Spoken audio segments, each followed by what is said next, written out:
Okay, so I've had a lot of requests for an update video to the vertical strawberry garden, and one of the most asked questions is how do you get the strawberries to survive throughout the winter, because I'm in zone 5. How to get these strawberries to survive throughout the winter without freezing and dying. And so here's how I do it. I have this old refrigerator that's non-functional, and I just put them in a milk crate like such as that, or down here in these crisper drawers, or even on the door, and shut them up for the winter. And they stay all winter. They don't freeze solid. They do get a little frosty and bitter cold nights, but for the most part they hang on pretty well, as you can see. The most maintenance I do to them throughout the winter, I don't water them or anything. The most that I'll do is open up the refrigerator door. If we have a nice pretty sunny day, I might every month or so I might come out and open up the refrigerator door, just so that it doesn't get the moisture can dry out and I don't get any mold problems or issues like that. But as you can see, so this is what they look like come spring. This is April the 11th, and I'll show you what I do to them next before I put them back in the pipes. All right. Okay, so one of the other questions that get asked is how I get these strawberries prepared for the next season. So all I simply do is come through with a pair of pruners and cut off all the dead stuff off of them. And that way we don't have any fungal issues. Any of these leaves that are, they're not the best looking leaf, I cut them all out, and it gets them ready for the next growing season. So some of them will have a lot of them, and some of them won't have very many. Let's see, there's one right there.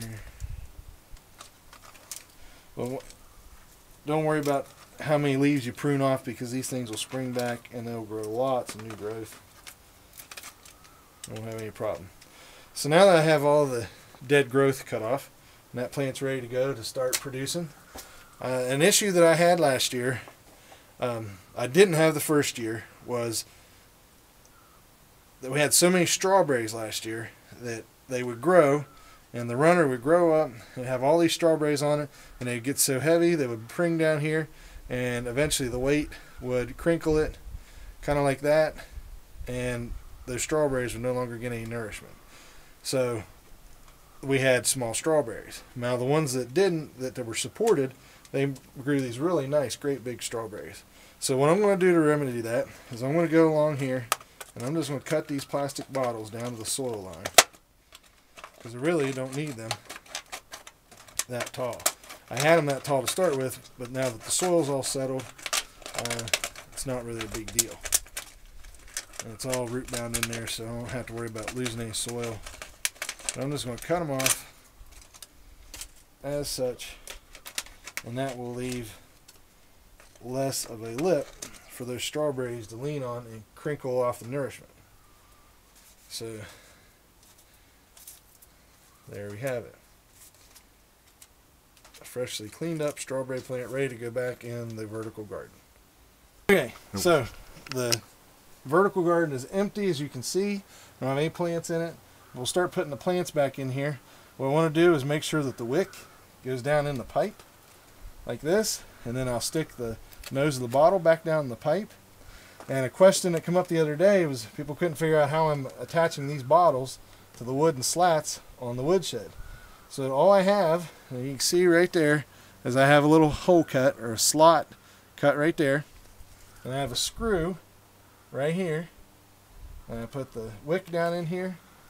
Well, first I'll put this over top of the screw as such, and then I'll just kind of work that thing back down in there just like that.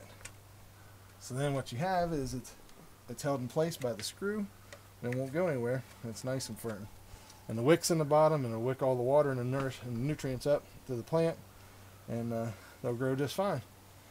So we'll come back here in just a minute after we have all of the strawberries cleaned up and the vertical garden filled back up and ready to go for the new year. Okay, here's the final segment to the vertical strawberry garden update. I simply went through and trimmed them like I showed previously. Put them all back in the tubes. Got some diluted fertilizer, water, and put down the tubes for the first feeding, get them started here. As you can see, a lot of them, I mean, they're really greened up, ready to go. Here in another week, they'll be big plants, ready for another season.